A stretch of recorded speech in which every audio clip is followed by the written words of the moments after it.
análisis con Silmarí, Víctor Rivera, Denis Pérez, y se une nuestro panel radial compuesto por el licenciado Ramón Rosario, Jan Peña, secretario de Asuntos Públicos de la Fortaleza, el licenciado Eddie López y Luis Herrero de Puestos para el Problema. Gracias a los cuatro por estar acá. Buenas noches, Laisa, a los compañeros y a las personas que nos sintonizan en sus casas. Bueno, han salido varios nombres, ¿verdad?, en estas vistas, pero hay uno que ha sonado constante y se trata de Ana Delgado. Ana Delgado es una funcionaria de Fortaleza, una especie de filtro, ¿verdad?, que le saca del medio aquellos contratos que estén relacionados a Politank para que Francisco Domenech no tenga contacto con ellos o no se entere de que estos contratos pues están llegando a Fortaleza. Más o menos esa fue la explicación que se dio. ¿Quién es Ana Delgado? Jan Peña, ¿quién es Ana Delgado? Mira, en primer lugar, buenas noches al pueblo de Puerto Rico. Siempre es honrado de poder estar en este panel y de frente al pueblo. Respecto a su pregunta de quién es la compañera Ana Delgado, es una auditora veterana dentro del gobierno de Puerto Rico que ha trascendido varias administraciones dentro de la Fortaleza, y su función, por el expertise que tiene siendo auditora en asuntos de gobierno,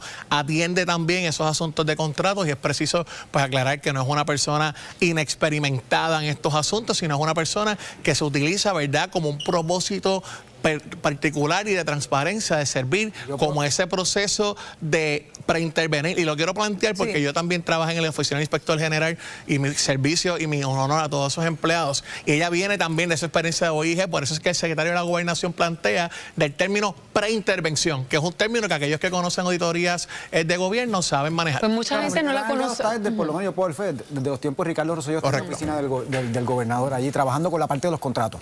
Denis. Bueno, mucha gente no la conoce hoy, pero la conocerán pronto, porque ya Tomás Rivera Schatz dijo que la va a citar.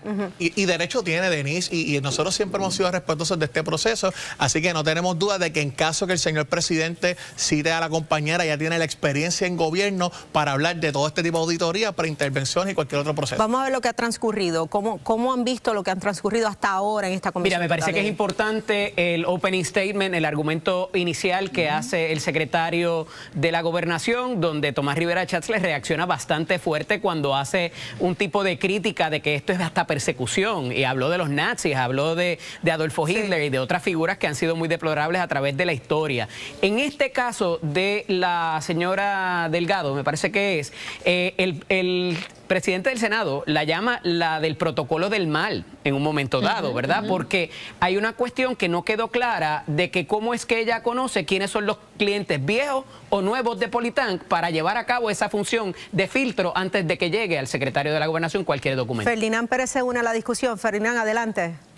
No, yo quería saber cuál, entre los cuatro compañeros, ¿verdad?, que hay varios abogados ahí, cuál de ellos entiende que ya hay base suficiente para que el Senado de Puerto Rico puede hacer algún referido a justicia, algún referido a alguna agencia gubernamental en particular, o lo que va a venir posterior es más citaciones de otros funcionarios de gobierno para seguir escarbando y buscar la forma de que se perjure el secretario de la Gobernación. Feli, yo no creo que la finalidad de la vista sea que haya un referido a alguien preso, sino que se le dé transparencia. Se hizo unas preguntas particulares ahí. Yo creo que lo que levantaba más preocupación era la transacción de la venta de Politank, donde la que él fundó y era dueño. Le hicieron las preguntas, el Senado cumplió con hacer las preguntas que tenía que hacer.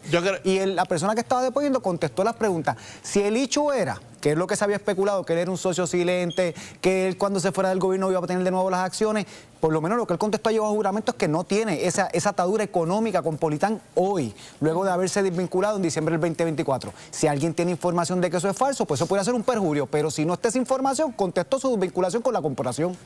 Denis. Yo honestamente siento que el hilo conductor de toda la vista fue la falta de rigor que estamos viendo en la administración de Jennifer González. Aquí hay un universo donde Francisco Domenech, el segundo día que juramenta como secretario de la Gobernación, emite un memorando interno de secretario de la Gobernación diciendo: yo vengo de Politank, esta es la lista de los clientes de Politank, cualquier asunto de Politank hoy en adelante lo atiende fulana, mengana, sutana, así funciona. Cuando él dice bajo juramento que es un proceso ad hoc, que él da órdenes verbales, ya uno entiende porque en este gobierno las cosas no salen, las cosas no funcionan, las cosas no se mueven, porque es que ni lo más serio, lo más importante, la ética, la confianza pública, lo hacen sin rigor, lo hacen a lo loco. Pero pregunto, Eddie, pregunto.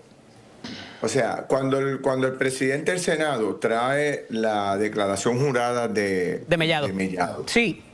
Esa parte es importante, Ferdinand, porque hay tres instancias con los fondos de salud, con los fondos de educación y con los fondos de recuperación en el COR 3, aquí había transacciones electrónicas, aquí había fondos federales, aquí pudiera haber intervención en el comercio interestatal, tres cosas que le dan jurisdicción al gobierno federal, además del gobierno estatal, de entrar a todas las figuras ética, inspector general, FBI, todas esas figuras pudieran tener algo que decir con lo que aquí, pero hasta ahora no parece haber ese hilo conductor en lo que decía el documento ese 1572, las 15 páginas con las 72 preguntas, que hubiera ofrecido algo más allá. Pues entonces la pregunta es para ti y para los demás es si además de Ana Delgado, el doctor Mellado va a ser una de las personas que inminentemente va a ser citado, Víctor, también a esta congregación. Yo no vi nada incompatible en la declaración jurada de Carlos Mellado y la leí.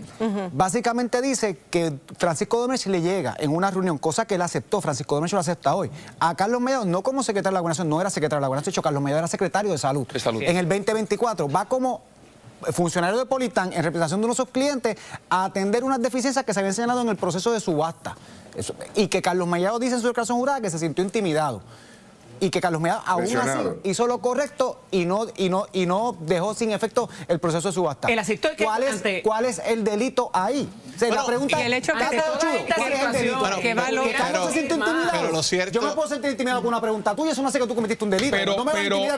Pero obviamente el presidente del Senado está escuchando a una sola parte, que en este caso es el licenciado Domenech. Y mi pregunta es, ¿procede entonces que el Senado cite, como piensa citar Ana Delgado, al doctor Mellado para que dé su versión? El chat abrió la puerta. Abrió la puerta, por eso que lo estoy preguntando. Y siendo honesto y contestando su pregunta, ya que pues tengo la oportunidad de elaborarlo. Lo cierto es, Ferdinand, que no. Aquí se genera una expectativa respecto a la vista de comisión total. El secretario de la Gobernación lleva más de 6 horas respondiendo una y cada una de las preguntas que se le ha hecho. Claro, siempre va a haber personas que no le van a satisfacer las contestaciones, pero lo cierto es que ustedes que tienen experiencia en gobierno y son abogados litigantes, cuando usted tiene un señalamiento ético o un posible conflicto de interés, usted no espera 16, 15, 14 meses para señalarlo y muy a conveniencia. Yo lo permití, yo los escuché. Lo cierto es que tiene que entonces poner en entredicho esa alegación porque radica la declaración jurada durante la mañana. Hayan pasado 15 horas, 15 días, lo que pasa es que es muy acomodaticio porque si se hace... Al secretario de Asuntos Públicos que aquí hubo un tema, y si me permiten una frase en inglés, del mercadeo y la consultoría, que es under promise and over deliver. Usted no prometa demasiado para cuando entregue el producto o el resultado cumpla o sobrepase las expectativas. Aquí se crea una expectativa gigante y honestamente, más allá de los momentos tensos, del intercambio al comienzo y esa parte de Politán, realmente aquí no hubo nada nuevo. Todavía. Dejando a un lado el tema de Mellado, la explicación que da el secretario de la Gobernación sobre los 4 millones, cómo él vende la compañía, quién se la vende, y todo este interrogatorio que le hace el presidente del Senado. ¿Hay base ahí ya para citar más gente, para citar quizás al que acogió la compañía nueva? ¿Hay señalamientos ahí serios?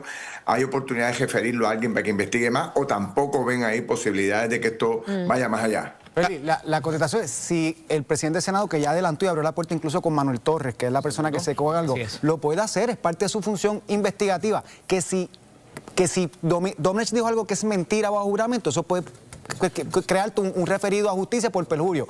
Pero que él habló de la desvinculación de él con Politán. ¿Qué más da si Politán tiene, con lo que él dijo, si lo damos como cierto bajo juramento? Si tiene 5, 10 o 15 contratos, si no tiene ningún beneficio adicional a la venta que hizo en diciembre del 2024.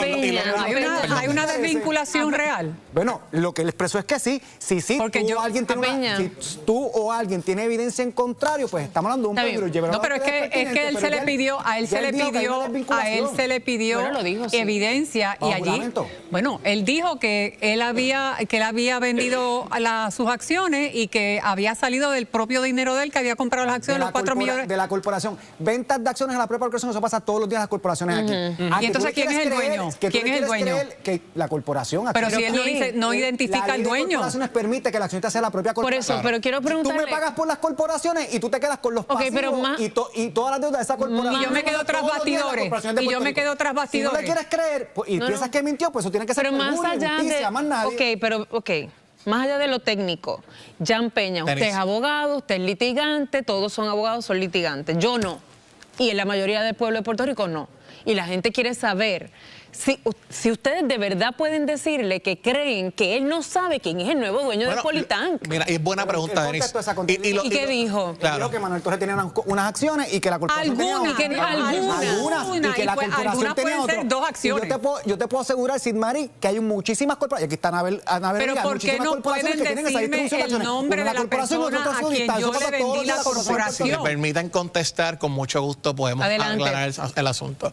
Lo cierto es que aquí se ha buscado, ¿verdad?, un discurso respecto a qué pasó con Politank, y él ha estado contestando y él ha estado distinguiendo. Y recuerden que el licenciado Francisco Domenech, no como discutió un medio, no únicamente tiene un bachillerato, es una persona admitida a la práctica también, ha ejercido su profesión. Sí, y voy a dar un poco rápido. Él está consciente del perjurio, así que si él dijo bajo el Senado de Puerto Rico, ante el senador y presidente del Senado, Tomás Rivera Schatz, juramentado, sabiendo las consecuencias que tiene su profesión legal, el perjurio, y contestó las preguntas. Bueno, una cosa es la narrativa que quieran llevar, eso es cierto. El que tenga pruebas, que vaya al tribunal, entonces. Alguien puede pensar de que es creíble, de que sí, 4 millones de pesos y después no haya ninguna promesa de que le va a ir bien a quien haya invertido. Esto es fácil, el que tenga pruebas puede ir al tribunal y no ha pasado, no han ido. Lo que implica que esto sigue, y yo creo que eso es lo peor para el gobierno del PNP ahora mismo, porque esta novela no se acabó hoy, esto fue solo un capítulo de algo que va a continuar. Definitivamente.